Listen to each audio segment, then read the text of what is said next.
Welcome back to the Krueg Show, everybody. Larry Krueger with you on a Thursday, joined by Kyle Posey, the managing editor for Niners Nation. It's our once-a-week partnership with Niners Nation, and thanks to everybody for joining us as we talk a little 49er football today and tomorrow. Rookie minicamp in Santa Clara as we edge closer to training camp coming out of the draft. Kyle, good to see you, man. How are you? Doing good. Just, following the internet, seeing what schedule leaks, which ones are wrong, which ones are right. Everybody just wants to see, who the 49ers are playing, but we're going to find out in a couple hours here. Yeah, we'll get to the schedule because that's always one of the big stories is like who's on the schedule and what's the schedule. And believe me, the coaches, man, this is a huge day. I mean, when they're faced, this is when they can actually take pen to paper and start planning out their practices, their travel, their meetings, how everything's going to work, where there's going to be a challenge in the schedule, as far as time, where they'll be pressed for time, where they might have some extra time. So it's a huge day around the NFL for every coaching staff, including the Niners. Let's start talking about the future, because the future is obviously Trey Lance. And there's been so many stories, it seems like, about how, a report that the Niners are afraid. I think Chris Sims said the Niners are afraid in some ways to put Trey Lance on the field. Why are the 49ers afraid, do you think, to put Trey Lance on the field if indeed that what Sims is saying is true? I don't think that's the case at all, man. And we have to understand where this info is coming from, who the source is, and how often that source has been right about the 49ers. Yes, Chris Sims has been or is one of the best friends with Kyle Shanahan. And, they have a relationship that goes back. But it seems like whenever he talks about the 49ers, he's not right. So I don't know why we have to treat it. Yeah, like why do we have to treat just because he's boys with Kyle that everything he talks about is right or everything's coming firsthand info? I don't believe that's the case at all. Yeah, they traded a lot for Trey Lance. He didn't play last year. Because of that, people are just running with this info. But I don't think that's the case. I think if they were truly scared of playing Trey Lance, they would have, and I'm not saying that they would have, gone out and paid a bunch of money to a backup quarterback, but I think that we would have seen more movement along the quarterback front and probably more whispers about them being interested in, an established veteran, knowing that Jimmy, who is hurt and not able to throw a football, they'll be able to go get a guy like Marcus Mariota or somebody who, just in case Trey Lance really wasn't ready. But I don't think that's the case, man. I think when it comes down to it, when it's time to play football and we don't have to, have this conjecture and just guess what's going on in the offseason, Trey Lance is going to be just fine. Do you think there's any merit to that, though? Do you think that this team, knowing that the investment that they have in Lance, they don't trust him? No, but I think that, anytime, first of all, they understand that they went for what they thought was the highest upside talent. But he also was the most inexperienced player coming from the lowest level of football. So there's going to be a transition there. And it wasn't going to be just a straight line from the draft to, starting quarterback and having success. And I think that they know that Kyle's got a complex system and that it takes even veteran quarterbacks time to kind of learn it, grasp it, master it, and be efficient within it. So, I think that they understand that as soon as he hits the field, they're going to be evaluated on a topic that could impact their professional image around the league. If they're not necessarily out. I mean, I don't think Shanahan would be out if Trey Lance was a bust, and I probably don't even think Lynch would be out. But that would be a mark. And they would lose face somewhat among the NFL crowd. I mean, it would be a mark against them for sure. And anytime you're projecting a player, you just don't know. Sometimes some do and some don't. I think there's no doubt that Trey Lance is going to be really, really good because he's got all the elements that it takes to be good. And that includes loving the process. If you love the process, that means you're going to work at it. Yes. If you're going to work at it and you have the requisite talent, guess what? You're going to be good unless you're a total idiot. And guess what? He's not a total idiot. He's really, really smart. So the combination of the cerebral aspects, the physical aspects, and the desire, he's going to get there. I don't know if it's going to be week by week one. And I think Kyle and John understand the environment, that the expectations of the fans, the media, even the team. I mean, this team was one win away from going to the Super Bowl last year. Nobody in that room wants to take a step back, but how many rookie quarterbacks step onto the NFL and lead their team to a Super Bowl or even the playoffs for that matter? You know what I'm saying? So they're entering into a difficult transition, and we're going to see exactly how much patience everybody has. I agree. And when you talk about what it takes, or just a rookie quarterback and having these physical tools, Trey Lance knows how to play from the pocket. And that's how you can really judge if a quarterback knows what he's doing or not. Like, even at North Dakota State, again, he was a baby. He was very young, but he went through his progressions. He went through his reads. He stood tall in the pocket, and he just didn't look uncomfortable in the pocket. That's why. And that was the case in training camp too. Were there areas where he could clean up? Sure. But again, think this guy he went from a 19-year-old to a 20-year-old, didn't play a year, and then just jumped into the NFL training camp. There's always going to be lumps and there's always going to be growing pains, but there was enough that we saw even in training camp that, hey, this guy might be able to start. So a year under his belt, another offseason now. I'm not buying that at all, but it's fun offseason talk because there's always going to be people inevitably that are going to be rooting against Trey Lance for whatever reason. So they see something like this, especially from a big talking head like Chris Sims, and think, he has to be right. Ignoring when Chris Sims does his top 40 list every year, it is horrendous. Like, when we talk about that. Yeah, to me, I just try to see through all the noise and get down to what actually I know. There's a lot of things. There's so much talk about the quarterback in the NFL that eventually people have twisted this thing into something that it isn't. The 49ers, Colin Cowherd the other day did this 5-minute video about how the 49ers have to get Trey Lance on the field, and it's like, buddy, that's been the plan all along. That they drafted him and they wanted to give him the Mahomes treatment. They wanted to get the best talent, the best quarterback prospect, and then give him the best process.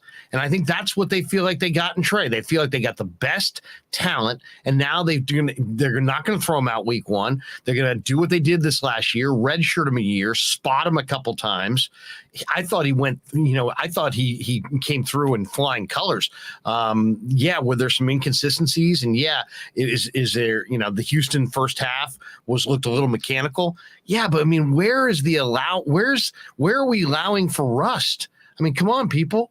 Where the guy hadn't played in forever, and then the season before he played one game. This is a talented young player. It's going to take time. It took Joe Montana, years before 81 stepped up. He was a product, I think, of the 79 draft. So you got all of 80, and before 81 was there.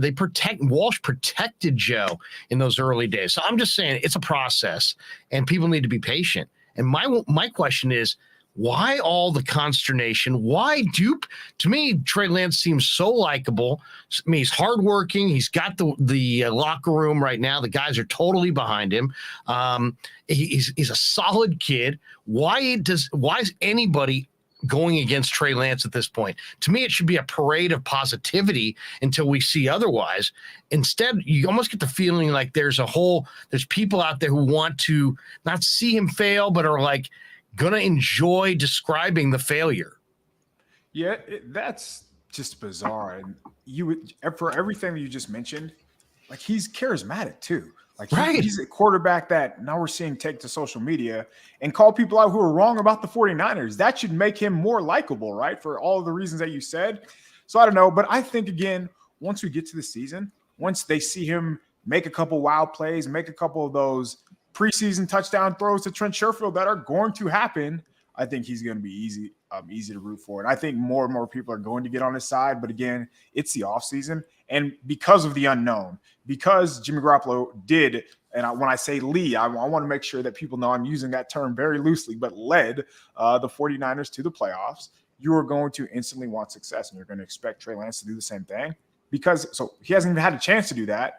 But because they know that Jimmy's on the way out and that Trey's on the way in, that the expectations for him are are sky high. So one of the questions that I asked to our fan base earlier this week is, how many interceptions do you think Trey Lance throws? And it's going to be broken down into whether it's 8 to 10, 10 to 12, 12 to 15, 15 to 18, and 18 plus. Where do you think he lands this year?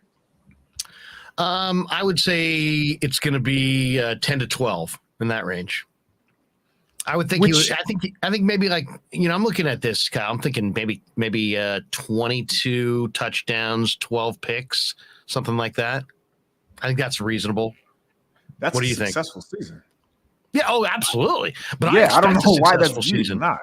Yeah. No, that to me, let me ask you this from a football standpoint. What is your number one concern with Lance as a prospect going into this second year?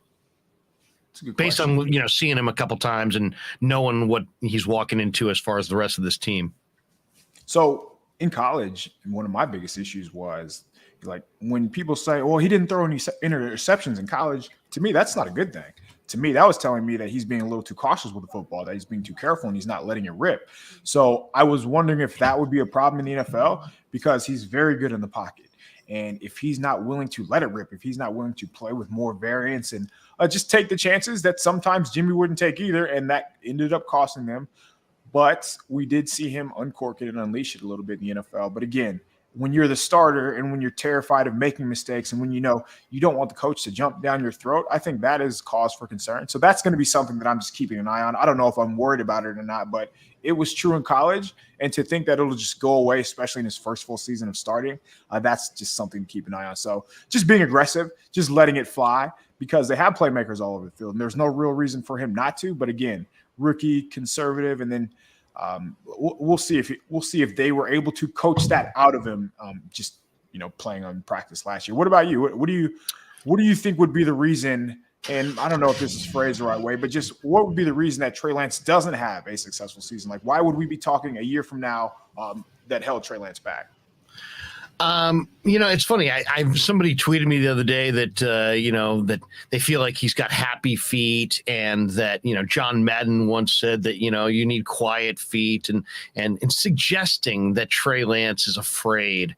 And to me, I thought, oh my God, can we just get to training camp already? Because these ridiculous takes are just so mind numbing. But I don't see that at all. I see the opposite. I see a guy who doesn't have appropriate fear. I'd rather him.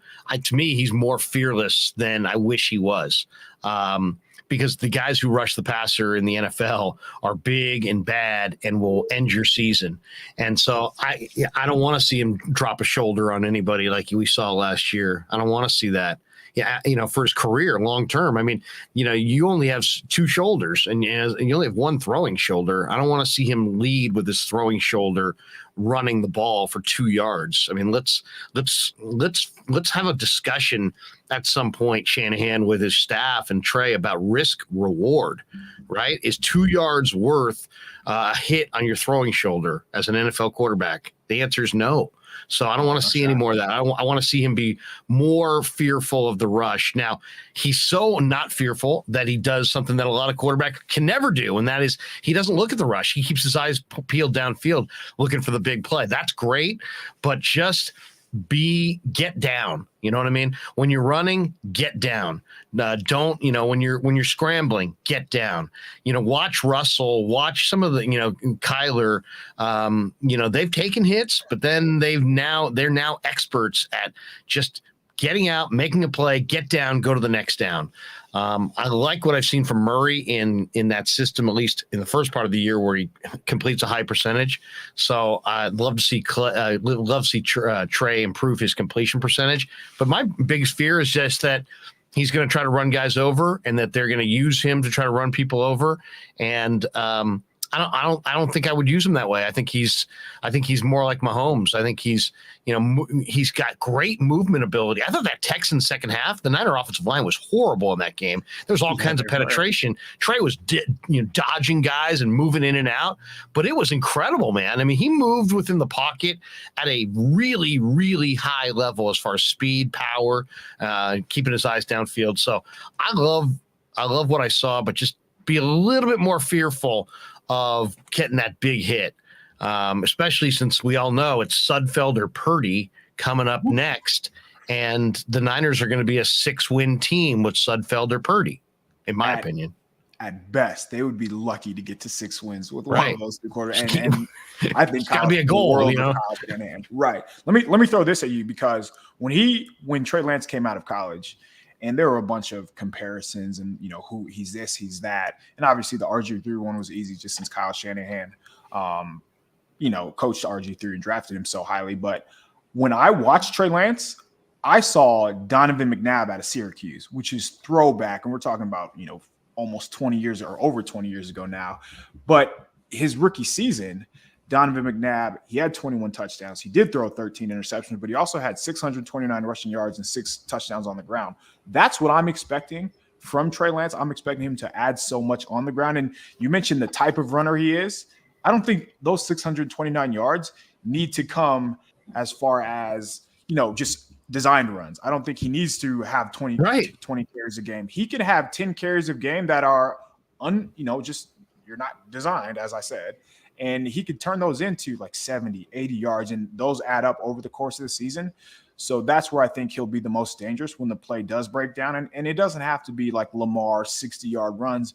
It can just be 7, 8, 9. Like those add up over the course of the game, especially over the course of the season. So that I would expect like a rookie year that, you know, mimics is similar to Donovan McNabb. What do you think about that? I mean, I love that. Can you read me those numbers again for McNabb? Yeah. So as a rookie, McNabb, he had 21 touchdowns, 13 interceptions, which would be great for Trey Lance, just those alone. He added over 600 yards rushing on the ground and 6 touchdowns on the ground. I think he threw for 3,300 yards, but that was back in 2001. Yeah, I mean, that to me that would be a real nice year. And I think your point earlier about, you know, the low interceptions, and that means that you don't really challenge your limitations. I think there's a lot to that as well. I'd have to go back and look at Lance as far as was he trying to fit balls in tight windows, or was everything underneath? Right. Because they did have a juggernaut type team. I mean, it was almost like he played on Alabama. Why? Because they were the Alabama of the FCS. So they kicked people around for the most part. That matters, by the way. Like that should, of course, yeah. When you win that much by that amount of by that margin, you should get credit for that. Yeah, no question. But also when you have that kind of a machine, sometimes it's hard to handicap if the quarterback is really good. It's kind of like Matt Leinart at that SC team, or Jamarcus Russell with that LSU team, or even Burrow with that LSU team a couple years ago. There was so much talent. It was like, how much of this is Burrow? How much of this are these weapons? Gammon Brown says, and he's making a donation here. Thank you, Gammon. He says, Mr. Posey, any advice for Trey Lance when dealing with the 49er fan base? I know that you have firsthand ridicule experience with criticism on Niners Nation. Okay, well, what do you think? Because Trey's a smart guy. At this point, he probably already has his own thoughts on Niners Nation. I will say this: it's a very passionate fan base. There's more negative fan bases than this one, but I don't want to, not point the finger where it is. There's a lot of angst, let's just say, among the Niner faithful. A lot of, I don't want to say frustration, because they've got, the 5 rings, but there's a lot of eagerness from that number 6. And I think once they get 6, people will relax a little bit. But right now there's a whole generation of Niner fans who have heard how great their team is and haven't seen them climb to the top of the mountain. And I get that kind of 2010 San Francisco Giants angst feel right now from the Niner fan. Wow. I like that a lot. That's a great comparison. So when you say that, you can tell it's close. Like you can see the light at the end of the tunnel. And just in the past couple of seasons, like it's been as close as possible to winning a Super Bowl without winning a Super Bowl, which probably drives up the angst, which probably makes people even more just wanting to see the team win a Super Bowl. So when it comes to Trey Lance, so they open the season against the Bears. And if Justin Fields outperforms Trey Lance, even in the second season, even in the first game of the season, knowing that there's a whole season left to go. Like, people are going to be up in arms, and people are going to probably be calling for not only Trey Lance's head, but hey, Shanahan, why didn't you draft Justin Fields when he can perform like this and Trey Lance didn't? So after every game, there's going to be criticism. For Jimmy, there was criticism after every time he dropped back. And that's probably not going to be any different for Trey Lance, even though he's 21, even though he's never played in the NFL. So what I would say to Trey Lance is, don't worry about it, man. You'll be fine. You were drafted number 3 overall for a reason. We've seen you throw the ball. We know you're talented. We know that you are going to make plays. It's going to be a rocky road. There's no doubt about it. To assume that he's going to just take over the starting keys to this car and be able to drive it without any bumps in the road, like, that's naive. That's not going to happen. There are going to be times where he makes a boneheaded or knuckleheaded play, and you're like, what is this kid doing? But for every one of those, there's probably going to be 2 or 3 times where you're like, wow, I didn't know anybody was capable of that. And then, of course, there's going to be the consistent plays where they're just moving the ball every game. And, you know, if they continue to score over 20 points a game, this team's going to be fine, because as much pressure is on Trey Lance, or, you know, hypothetical pressure is on Trey Lance, on the other side of the ball, they have one of the best defensive coordinators in the NFL who just added a bunch of talent on defense. And I think the defense is going to take a ton of pressure off the offense this year. So I mean, the team's going to be good. They're projected to win 10 games. The NFC's down in general. So I don't think Trey Lance is going to have as much pressure on him. And we have 3 years of experience, or 3 years of evidence, with Jimmy Garoppolo not having to do everything and not having to carry that much weight for the offense to be successful. So if Kyle Shanahan was able to get away with that with a veteran quarterback, I imagine he's going to be able to devise something with a high-end athlete who has a rocket for an arm. I think Lance is going to be spectacular. I really do. And if I'm wrong, well, then I'll be wrong. But you know what? Did you feel that way right away with Lance too? Or did you feel that way in this landing spot?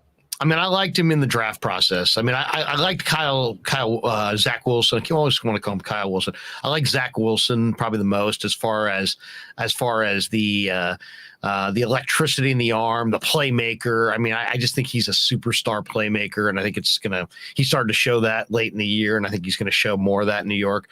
But yeah, other than the other guys, I liked Trey, even though I loved Fields' speed. It's weird. Fields has incredible speed, but he negates it by holding the ball in the pocket a long time. So he actually gets sacked a lot. Even though physically he's like the fastest guy, he actually gets sacked a lot. So it's like you got to look at these measurables, and then you have to look at the game and see, do the measurables fit the player. I knew a number of people that went in there and saw Trey Lance and knew that the makeup of the kid, that's what I really like. I like the makeup of the kid. Now, the motion, the footwork, the mechanics, the development, that's all still needs to be there. But Kyle, I'll start with the makeup of the person and go from there. And then this kid's got plenty between the ears. He's got plenty of talent. He's a football family. I mean, I scouted his dad in the CFL when I was at Sacramento, and he was a DB for Saskatchewan. And when you're a football family, that means it's a family business, and you think football, and football's important to you. So that, I think, is a huge part of this, is like, how important is football to you? And I think it's huge to Trey. So I think he's going to be really, really good. The one thing I don't want to see, my biggest concern outside of Trey taking on bigger guys and getting hurt, is Shanahan running Trey. I think Trey running is like the 9th or 10th best thing this offense can do. You've got Deebo, Ayuk, Kittle. You now have Danny Gray. You've got Elijah Mitchell. You've got Trey Sermon. You had Ty Davis Price. I mean, you got George Kittle. You got lots of weapons. I mean, I don't want to see Trey running it and design quarterback runs, because I don't want to see him get hurt. But I also don't want to see him running design quarterback runs, because you got better guys you can run the ball. I mean, hand it to them, right? Use your weapons and protect Trey. That would be my plan. So it's inevitable that they're going to use him as a ball carrier next year. And when we talk about them using, Ty Davis Price, an early round draft pick, or one of their first draft picks on a running back, how much of that is to protect Trey Lance from being a ball carrier too? Maybe we're focusing on the wrong thing, and it's not just Deebo, but it's also to keep Trey Lance fresh. That way you don't have to rely on him for 15, 20 carries. But again, they struggled to run the ball last season, and that's why Deebo had to run the ball. And that is a very integral part of Kyle Shanahan's offense. Like, he's known to run the ball because all his passing concepts are built off their running game. So maybe the addition of Ty Davis Price was to, take some of the plate off the ground as far as Trey Lance goes.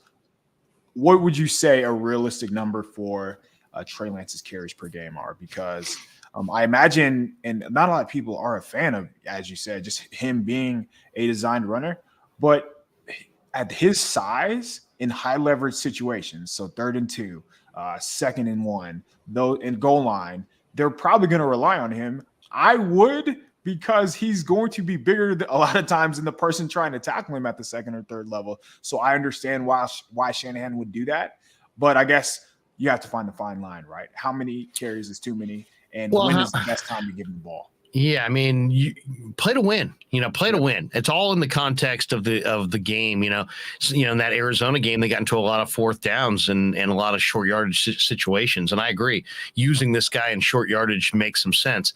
I just don't love the idea of your quarterback taking unwanted hits. Right. You're paying Kyle Juszczyk a lot of money, man. Hand him the ball on 3rd down. To me, it's also what kind of runs.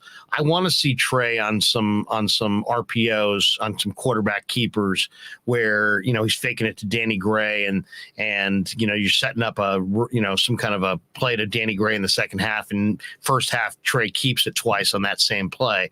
I'm okay with that kind of stuff because I think that sets up your explosives, but I would say 0 to 5 would be. I'd like to keep it under 5 designed runs per game because I don't want my quarterback. The odds are on designed runs. The one thing you have to just kind of come to grips with is that on a designed quarterback run, your quarterback's going to take a hit at the end of the run. So then you got to ask yourself, how many hits do you want to subject your quarterback to if your O-line was perfect? And I would say 5.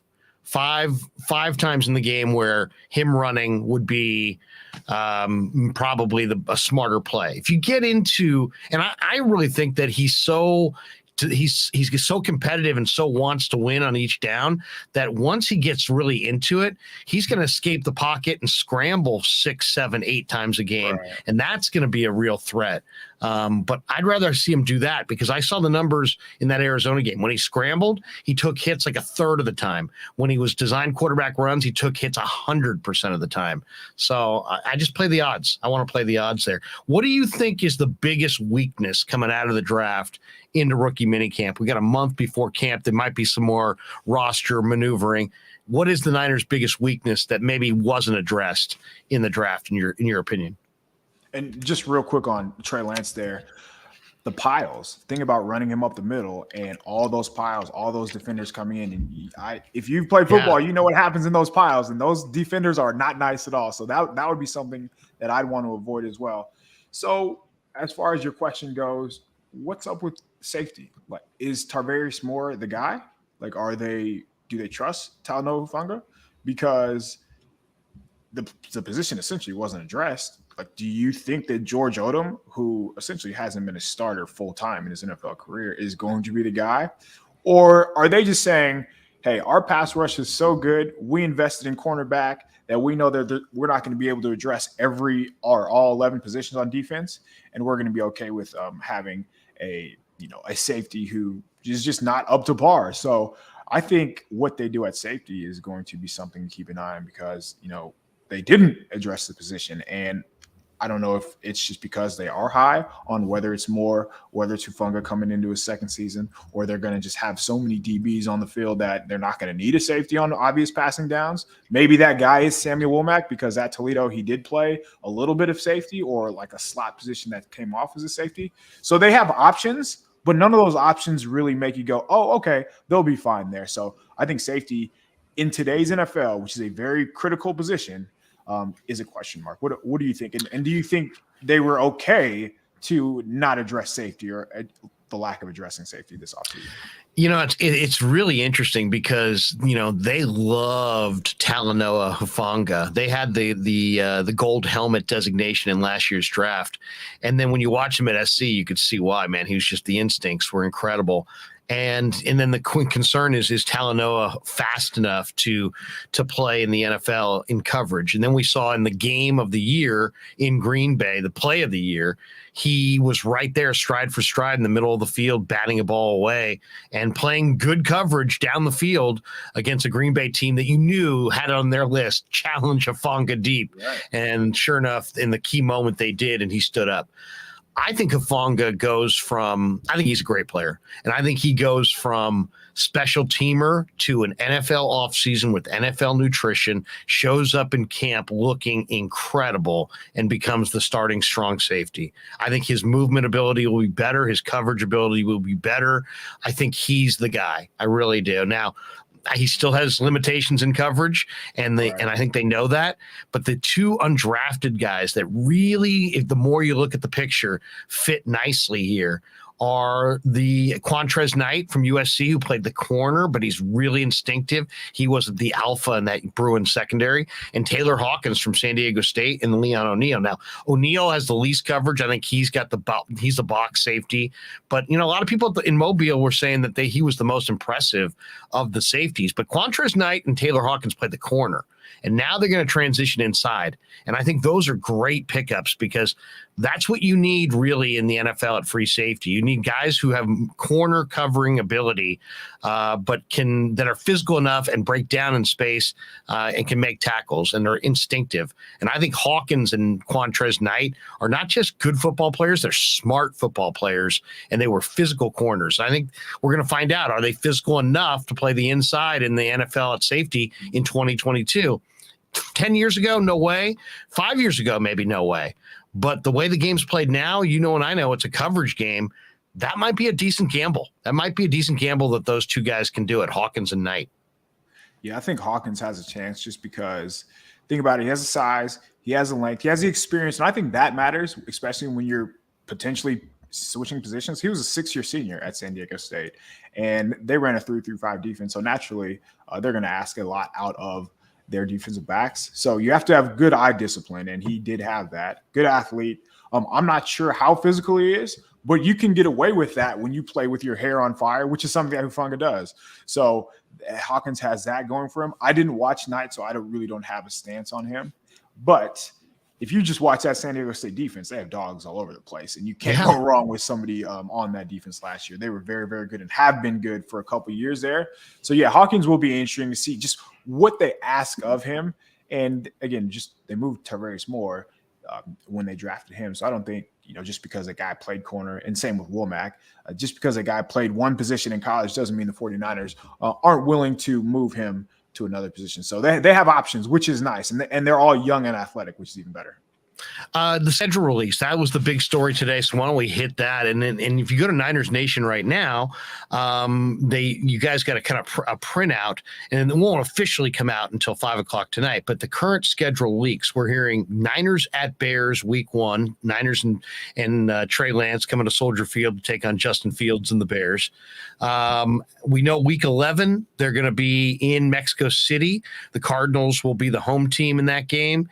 And week 12, there's been a leak that it'll be Niners Saints at Levi's. I'd heard week 2 was going to be Falcons at Falcons, and that the Niners would start week 1 and week 2, maybe even the first 3 weeks of the year, maybe even week 3 at Sunday Night Football against the Broncos and Russell Wilson. But you're saying that maybe week 2 might be a home game against the Seahawks? Yeah, the team actually announced that too, I believe that. So it's going to be at Bears to start the season, and the home opener is Seattle Seahawks. And week 3, they are going Sunday Night Football. Russell Wilson, we're never going to escape him on national TV. So that was always going to be seriously. That's going to be a tough game to win. Yeah, man, the Broncos. So that's how the season is going to start. That's what we have so far. I think, if you were saying, hey, Trey Lance, how do we want to get our young quarterback and his feet wet? Starting the season against the Bears, not a good roster. Against the Seahawks, not a good roster. And then, leaning into a Broncos who, of course, they have a good roster. Of course, now they have a good quarterback.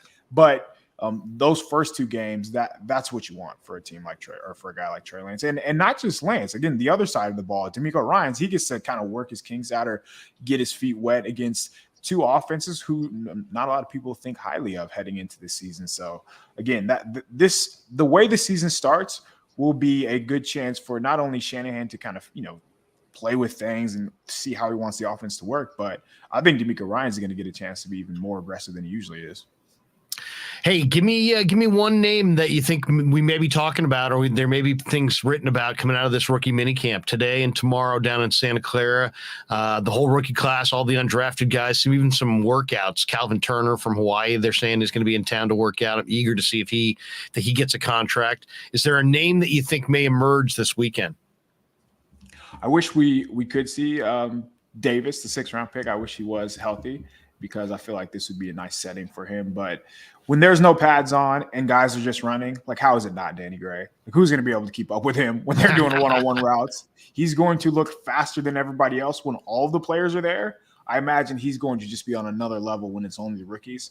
So I think he's going to be the guy to impress. And he actually said, he was speaking with the media and the reporters, so he said that he prefers to catch the deep ball and the bombs away. So fans are going to gravitate toward him. And I can't wait till the training camp starts, just so, who knows if he's going to be with the starters early on, but that first bomb that he catches, people are going to be like, wow, this dude really can fly. So I'm going to go Danny Gray. And I know we talked about him, and I know it might be repetitive, but that doesn't mean I'm going to change my answer, because speed kills the NFL, and speed means space, and space means touchdowns. What about you? What do you think? Oh man, I got to see Drake Jackson, man. I mean, I just really think like, he's got the pedigree, and man, you put him opposite Nick Bosa, and now you've got, what you don't need a lot in this defense. You just need somebody who's got a great first step, a terrific motor, and can get up the field opposite Bosa. Bosa's going to create the wall on the other side. Then you got Kinlaw coming into his own, and you got Armstead still very much in his prime. I think Jackson could round out what could be one of the more, damaging front fours in the NFL this year. Yeah, hey, that does it for us. Go ahead, man. We'll just be able to see that early on too, especially with the Chicago didn't address their offensive line. Seattle, they have a rookie left tackle, but aside from that, they have a porous line. So the defensive line is going to have a nice start to the season, I imagine. Tell people what you got cooking on Niners Nation this week. I know there's a lot of stuff up there. I read some great stuff about Nick Zakel. What are you working on individually over at Niners Nation? So we spoke with Herm Edwards today, so we'll have an interview coming out on Donovan West tomorrow. And so we have a couple other guys, we spoke to a couple Penn State coaches, just trying to reach out to position coaches, and that way they can kind of peel back the curtain and tell us about some of the prospects the 49ers drafted. So that's going to be our focus, and that'll be on ninersnation.com as soon as tomorrow. Good to see you, man. Have a great week. Talk to you next week. You too. Take care. Kyle Posey is a great follow on Twitter. Check him out. And of course, you can, and he's KP_show at Sports Larry K for me on Twitter. Have a great week, everybody. Go Niners. Have a fantastic day. Thanks for stopping by the Niners Nation version of the Krueg Show. Yeah, never met a man I've been scared of. Careful, you gon' get exactly what you asked for. Here for whatever you bring me, getting handled. I answer to no one, I don't need to hassle. Yeah, we ain't never fall back. Hold our ground where we at.